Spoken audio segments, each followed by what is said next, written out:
জানি কত আমার এই ড্রেসে কেমন লাগতো। তো আপনারা এটার পরিণাম জানেন।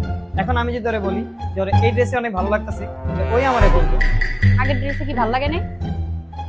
আরে আমি যদি বলি যে এই ড্রেসে বেশি ভালো লাগতেছে, তাও ওই কইবো। তার মানে কি আমার নরমাল শাড়ি ভালো লাগে না? যদি আমি বলি যে এই কালারটা বেশি ভালো লাগতেছে, কি অন্য কোনো কালারও আমার আসলে ভালো লাগে না? যদি আমি বলি যে সবকিছু পারফেক্ট, সবকিছু একদম পারফেক্টলি তোমার কাছে ম্যাচ করতেছে, তাইলে ওই আমারে বলবো। পৃথিবীতে পারফেক্ট কেই আছে, তোমার তো দেখার সময় নেই আমার। ये भगवान क्या जुल्म है। কিন্তু আজ আমি আর এই ভুল করতেছি না। আজকে আমি এমন একটা কথা কমু যাতে ওই আমারে আরেকটা কথাও না করতে পারে।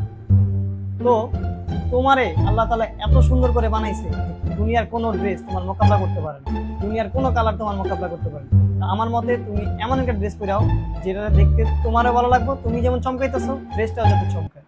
থাক, আর কিছু কওয়া লাগবে না তোমার। আমি এই ড্রেসের নামে আর কোনো কিছু শুনতে চাই না। এই ড্রেস আমার মা আমাকে কিনে দিয়েছে।